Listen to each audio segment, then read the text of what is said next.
Fala, minha rapaziada, quem é vivo sempre aparece.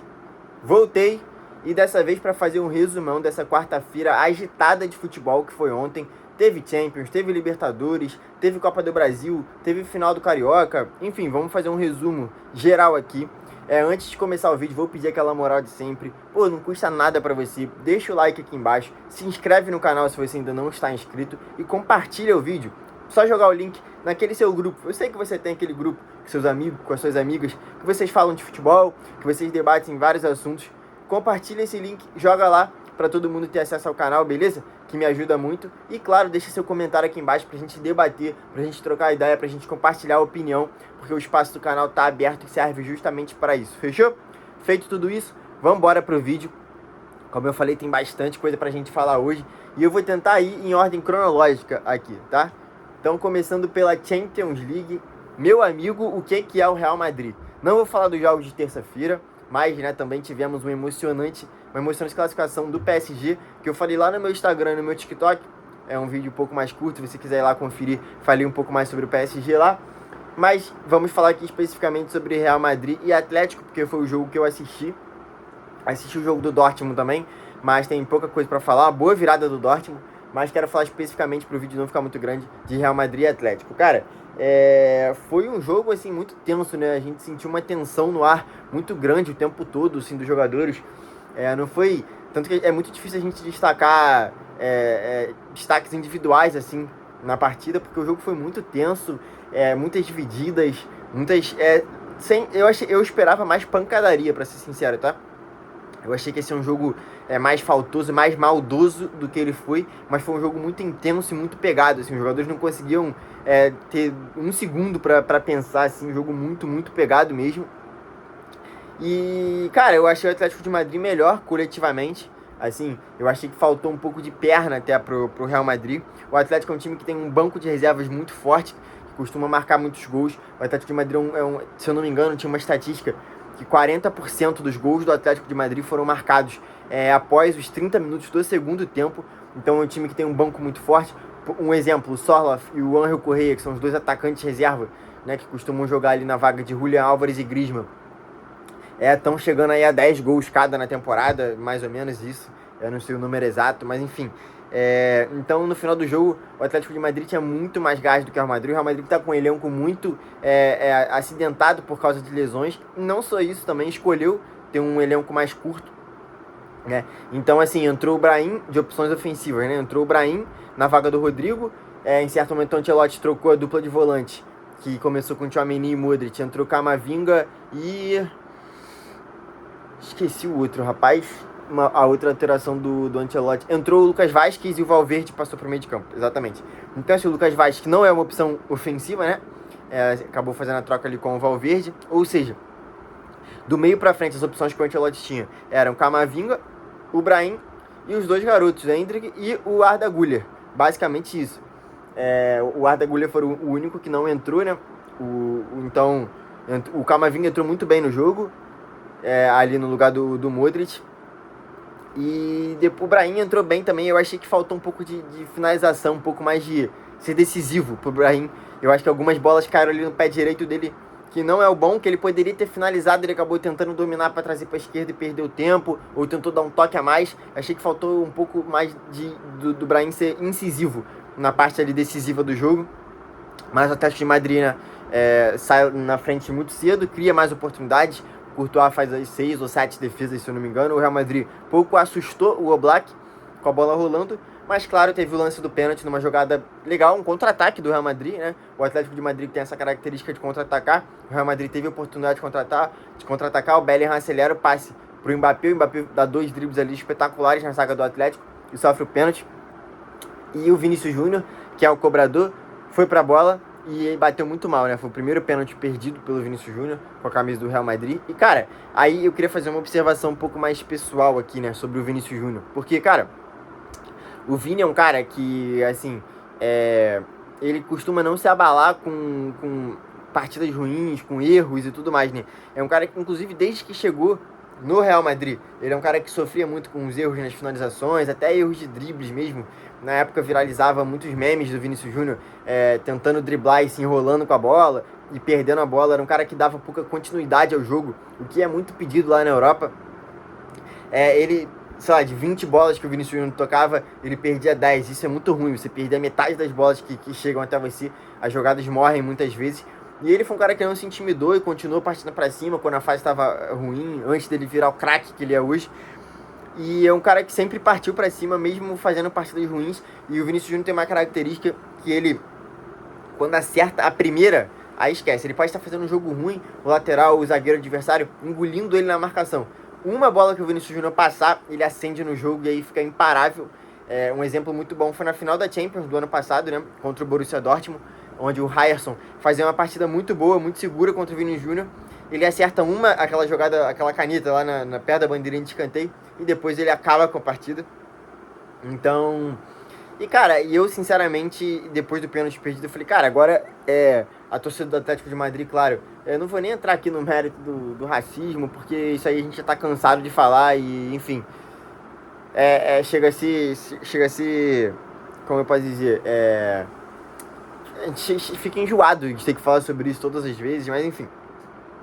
E obviamente a torcida do Atlético caiu em cima do Vinícius Júnior depois do pênalti perdido. E eu falei, cara, agora o Vini vai crescer no jogo, como ele costuma fazer, e vai vir pra cima e vai acabar com o Atlético. E cara, o Vinícius Júnior desapareceu da partida. Assim, não é que ele jogou mal, que ele continuou errando, ele sumiu. Ele parou de pedir bola, ele parou de procurar jogo, ele parou de tentar X1. Assim, ele sucumbiu. E assim, pode ter vários motivos pra isso, tá? A temporada do Vini já não é no mesmo nível da anterior, e tá tudo bem, né? Isso não é um problema. Continua sendo um craque, um jogador espetacular. Mas chamou um pouco a atenção porque eu realmente não esperava. E inclusive parece que o Ancelotti também não, né? Porque o Ancelotti tira o Vinícius Júnior, que perde o pênalti no tempo normal. Ou seja, o Vinícius Júnior é o batedor oficial do Real Madrid, o melhor batedor. E o Ancelotti tira o Vini antes da disputa de pênalti, faltando 5 minutos ali, coloca o Endrick. Justamente parece, né, que para preservar o Vinícius Júnior, para ele não ter que bater. Não sei se o Vinícius Júnior falou que não estava legal, se o Ancelotti percebeu que o Vinícius Júnior não estava legal, porque fatalmente se ele tivesse até o final do jogo, ele teria que bater na disputa, senão iria ficar uma dúvida, né, uma questão muito grande. Pô, o Vinícius Júnior tá lá, ele não vai bater, ele é o batedor oficial, será que ele sentiu o pênalti perdido e não quis bater na disputa? Então, para não ter eu imaginei, né, para preservar o atleta, o Ancelotti tirou. Não sabemos se por um pedido do Vini Júnior, uma análise do Ancelotti, enfim, ou por outra questão. Não sei se foi falado sobre isso na coletiva, confesso que eu não assisti, mas na prorrogação pouca coisa aconteceu, mas o Atlético continua sendo melhor do que o Real Madrid. E na disputa de pênaltis é aquele caso de amor que a gente já conhece do Real Madrid com a Champions League, né, cara? Bizarro, porque o pênalti que vira a chavinha é um pênalti que não foi perdido pelo Julián Álvares, né? Que ele dá 2 toques ali. Eu tive muita dificuldade de conseguir enxergar os 2 toques, mas se você ver direitinho, principalmente na câmera da TNT, dá pra ver ali os 2 toques, mas eu, cara, sinceramente, eu não sei. Parabéns aí ao VAR, que conseguiu analisar de forma muito rápida os 2 toques, porque eu, no momento, tive que olhar muitas e muitas câmeras para poder enxergar os 2 toques do Julián Álvares, mas aconteceu. E não é um pênalti perdido, né, cara? Não é uma defesa do goleiro e tal. O Courtois não pegou nenhum dos 2 pênaltis, depois o Llorente acabou mandando na trave, o Lucas Vázquez perdeu também. E o Real Madrid passa com um pênalti do Rudiger, que é inacreditável, assim. Se existe frango em pênalti, eu vi muita gente falando. É bizarro, né? Que o Alisson frangou no pênalti do Vitinha na disputa contra o PSG, pelo amor de Deus, né, gente? Tipo, cara, o brasileiro assim, enfim. Mas o do Oblak, se existe frango em pênalti, é aquilo ali, porque claramente eu tô brincando, não foi uma falha do Oblak, mas é um pênalti muito cruel, que era a chance de deixar o Atlético vivo na disputa. A bola bate na mão do Oblak, quica, bate na trave e entra devagarzinho, assim. Eu imagino para a torcida do Atlético de Madrid como deve ter sido esse momento.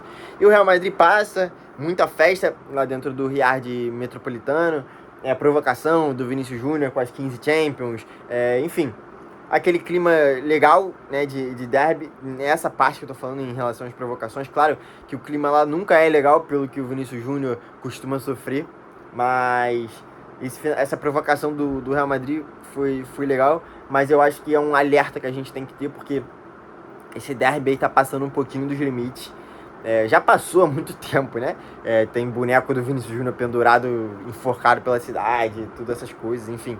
Nem sei se eu podia estar falando isso aqui, mas perdão, YouTube.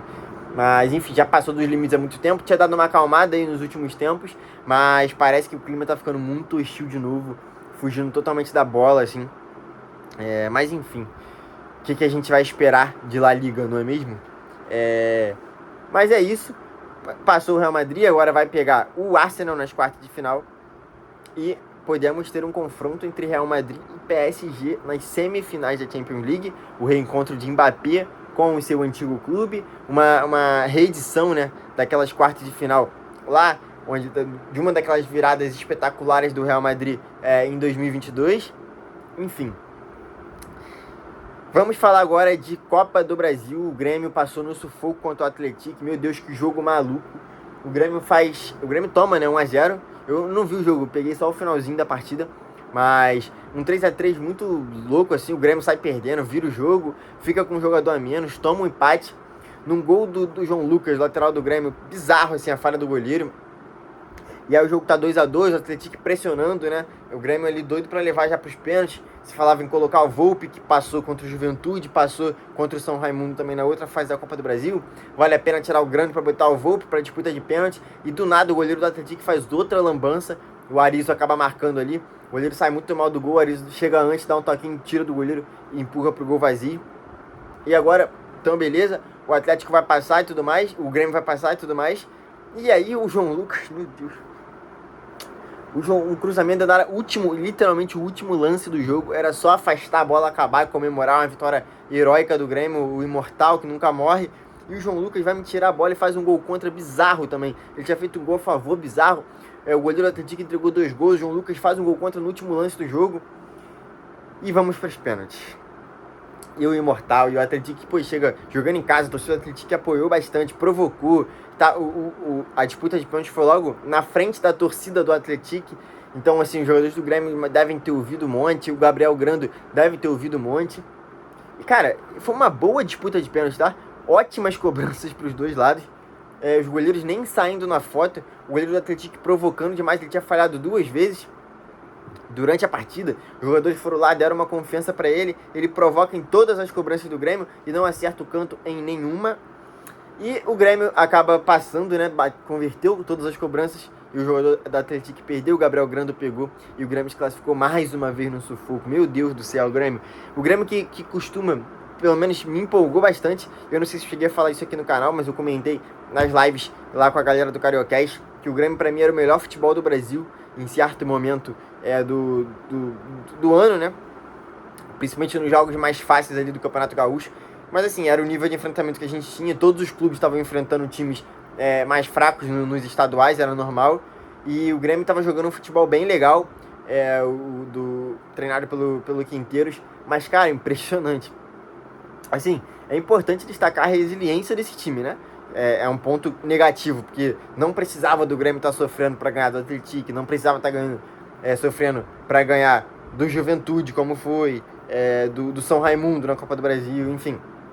Mas é importante destacar a resiliência desse time que não desiste nunca. Foi buscar a virada ontem com um jogador a menos e passou nos pênaltis. Foi buscar a virada contra o Juventude com um jogador a menos e passou nos pênaltis. Passou nos pênaltis contra o São Raimundo também, empatando o jogo na última bola com o gol do Christian Oliveira. Então, assim, cara, é um time que realmente não desiste.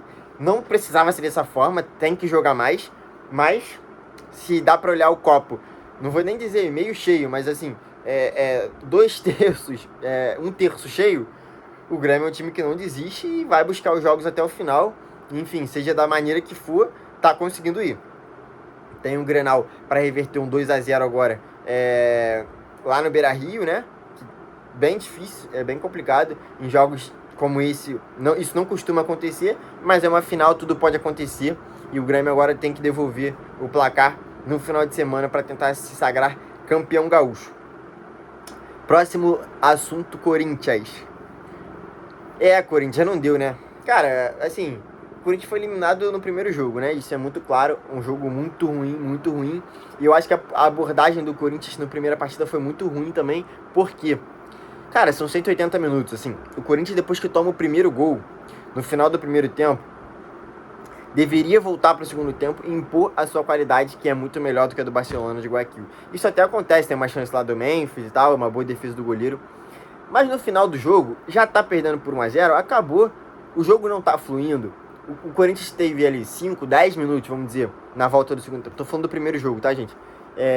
Bons, que o gol não saiu. Depois o jogo iguala de novo. O jogo fica morno. O Barcelona não tá indo pra cima do Corinthians. 1-0 tá ótimo pro Barcelona. E o Corinthians não tá conseguindo jogar bola. Acabou, gente. São 180 minutos. Não tem que partir pra cima igual maluco. E foi o que o Corinthians fez. Tomou 3 gols relâmpago. Um não valeu. O gol contra do Gustavo Henrique, porque o jogador estava impedido, mas o Corinthians consegue tomar 3 gols em 20, 15 minutos. Faltando 15, 20 minutos para acabar a partida. Sem o Barcelona forçar, tá? Foi o que eu falei. 1-0 estava ótimo para o Barcelona. Ótimo. Jogar em São Paulo com 1-0 estava perfeito para o Barcelona. Sem forçar, o Barcelona fez 3 gols no Corinthians, 2 valeram. E você volta com 3-0, que é muito difícil de reverter. O Barcelona veio para fazer cera e fez cera, e é o que a gente sabe que o futebol sul-americano é assim mesmo. O Corinthians em nenhum momento conseguiu fazer aquele abafo, aquela pressão, tudo mais. O jogo contra a UCV, claro que é um adversário infinitamente pior do que o Barcelona de Guayaquil, mas o Corinthians ainda conseguiu ali criar jogadas, estava dando sensação de perigo o tempo todo. E não foi o que aconteceu na partida de ontem contra o Barcelona, de forma alguma. Acha um gol no primeiro tempo num lance de escanteio. Você dá pra contar nos dedos as chances que o Corinthians teve. Tentando lembrar aqui, teve uma batida do Carrilho, né, de primeira, numa bola que vem da esquerda pra direita. Ele pega num sem pulo ali de primeira, uma boa defesa do goleiro. Mas fora isso, era jogada de lateral, cruzamento, travado e tal, mas nada de finalização pro gol. Chance clara de gol não teve no primeiro tempo. E o Corinthians acha o gol, cara, e deveria ter usado esse fator do estádio a seu favor, sabe? Na hora que o Corinthians faz 1-0, o estádio vem abaixo. A torcida do Corinthians sabe fazer isso muito bem, né, cara? As torcidas têm suas peculiaridades, né? As suas características e tal. E a torcida do Corinthians é muito assim, não é aquela torcida que vai cantar o jogo todo, que vai ficar naquele ritmozinho. É uma torcida que quando precisa, quando ela sente o momento do time, ela vem junto, empurra. É muito difícil jogar lá na Neoquímica Arena. E foi o que aconteceu, cara. Depois do gol do Félix Souza, a torcida veio abaixo. E agora vamos. E nada, o Corinthians não ofereceu pra torcida. E, cara, sinceramente, nesse momento, assim, você tem que manter essa chama da torcida acesa. De qualquer maneira, chuta uma bola de fora da área pra ter aquele e depois daquele a torcida apoiar de novo. Ganha um escanteio, faz um drible pra cavar uma falta. Assim, sabe? Vai na base da empurrância mesmo, pra não deixar apagar essa fagulha que acendeu depois do gol. E o Corinthians não fez isso. Vai pro intervalo, eu falei, agora o Corinthians vai voltar melhor, vai se organizar e tal. Logo no primeiro tempo, o Ramon tira o Ranieri, né, de primeiro volante, recua o Martínez e bota o Romero pra jogar com 3 atacantes. E assim, pouca efetividade também, o Mateuzinho e o Bidu pouco ofereceram ofensivamente também. E aí o Corinthians volta pro segundo tempo, cara, e deixa o jogo morno, assim. Esse tipo de jogo, você não pode deixar ele morno em nenhum momento, sabe? Porque a torcida tem que sentir, cara, a torcida tem que vir com o time. Isso não aconteceu.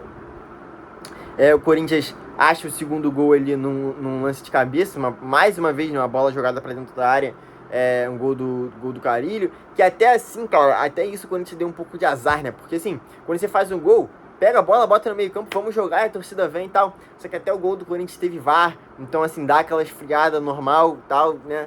Você tem que esperar a revisão do VAR, e os jogadores ficam ali olhando pra cara do outro, a torcida, sabe, não sabe se comemora. Mas o gol valeu.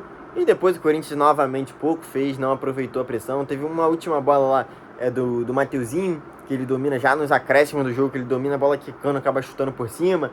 Enfim, futebol pobre do Corinthians. Tem uma final de Campeonato Paulista agora contra o Palmeiras, que pode virar essa chave. Eu acho que se perder, entra no Brasileiro muito pressionado. O Corinthians vai jogar Sul-Americana agora. É a terceira vez que o Corinthians cai na pré-Libertadores. O time que ganhou 9 vitórias seguidas no Brasileiro do ano passado conseguiu classificar para a Libertadores. A torcida vivendo esse sonho de voltar a jogar uma Libertadores. Uma frustração muito grande, eu imagino, né? Para um elenco que é caro, um elenco que teve alto investimento. Imagino que tem que ser pesado também essa questão financeira. O Corinthians, quando investiu na janela do meio do ano passado, para não cair, basicamente trouxe Memphis, trouxe André Ramalho, trouxe Hugo Souza, teve mais alguém do time titular que chegou? O próprio Martínez, né? Enfim, investiu legal E esperando esse retorno, a ideia principal, eu imagino, na época, não sonhava com o Libertadores, era evitar o rebaixamento, isso foi feito até um mais, né, que foi a classificação para a Libertadores, e o Ramon acaba usando isso como muleta também na coletiva, uma coisa que eu não gosto particularmente, o torcedor não tem que entender isso, cara. Tudo que o torcedor menos quer ouvir agora, depois de uma eliminação, é, você tem que me agradecer, porque se não fosse eu, nem aqui vocês estariam. Pelo amor de Deus, né? Mas enfim, isso é papo pra outra hora. E aí a torcida, sabe, fica aquele gostinho muito, muito amargo. Mas a Sul-Americana, eu acho uma competição muito ruim para times grandes. Vai ser uma competição cheia de times grandes, né, dessa temporada. Só do Brasil aqui, puxando de cabeça. O Grêmio vai jogar, Atlético Mineiro, Cruzeiro, Corinthians, Vasco, né, Fluminense. Enfim, vamos ter alguns times grandes nessa Sul-Americana. Mas eu não gosto, eu acho que é um torneio ruim, assim, mas pode ser para você recuperar essa autoestima, para você ganhar um dinheiro também, em partidas ali internacionais da Conmebol e tal. Mas eu acho que o foco do Corinthians tem que ser o Campeonato Brasileiro, tem que ser voltar à Libertadores. O elenco é montado para isso. O Corinthians tem time, tem elenco para garantir uma vaga na próxima Libertadores, ficar ali no G6. E eu acho que esse tem que ser o principal objetivo. Claro, buscar a Copa do Brasil, o título, obviamente, mas eu tô falando em relação ao Brasileirão a longo prazo, eu acho que tem que ser buscar a vaga na próxima Libertadores, e se preferência de maneira direta, porque não é muito interessante pro Corinthians ficar jogando pra Libertadores. E, cara, sobre o Fla-Flu, assim, eu esperava um jogo bem menos aberto, tá, do que foi. Eu achei que ia ser um jogo muito mais truncado, muito mais com poucos gols, assim. E apesar do 2-1, não foi, cara. Em certo momento ali do segundo tempo, os dois times se abriram. O Fluminense subiu marcação alta para pegar o Flamengo. O Flamengo mesmo ganhando o jogo, marcou alto no Fluminense também. Enfim, foi um jogo bom até. Não esperava realmente, foi um jogo bem melhor do que eu tava imaginando. Pô, o John Arias perde um gol inacreditável, né, cara, no primeiro tempo. Que ele faz o drible ali, chega muito bem na entrada da área, chuta, dá sorte. A bola travada, sobra pra ele cara a cara e ele acaba batendo na trave. Mas é um jogo que tá tudo aberto, eu acho, pra segunda etapa. Eu esperava até um domínio maior do Flamengo. Eu acho que o Flamengo controlou o jogo, de certa forma. Tirando uma jogada ali esporádica, um susto ou outro, uma escapada ali, o Fluminense não assustou muito, né, o gol do Rossi. O Flamengo teve mais esse controle, que é a característica também do trabalho do Felipe Luiz, de ter mais a bola, de mandar mais no jogo. Ótima partida do Wesley, mais uma, né, cara? Impressionante a evolução do Wesley, é importante destacar aqui. Bom jogo do Gerson também, gostei, controlando o ritmo, dando dinamismo, né, pro ataque do Flamengo. E, cara, é isso, assim, o jogo vai aberto para o jogo de volta. Como eu falei, eu esperava um jogo bem mais fechado do que foi essa primeira partida. E eu acho que o segundo jogo, obviamente, tende a ser mais aberto ainda, né? O Fluminense vai ter que partir para cima. Se nesse primeiro jogo o Fluminense já fez uma marcação alta, imagino que no segundo também, né? Também vai fazer, principalmente vai fazer, porque precisa do resultado. E, cara, me animou um pouco, tá? Como, né, eu neutro nessa disputa, só querendo ver uma boa partida de futebol. Estou animado, estou ansioso pro jogo de volta, porque acho que temos tudo para ter um grande jogo, por incrível que pareça. Mas é isso, rapaziada, 23, 24 minutos de vídeo, falei mais do que eu queria, do que eu pretendia falar, mas espero que vocês tenham curtido. Se chegou até o final do vídeo, deixe seu comentário aqui sobre qualquer assunto, vamos trocar essa ideia, deixa o like, se inscreve no canal e compartilha o vídeo para seus amigos e suas amigas. Valeu, tamo junto, rapaziada, até a próxima!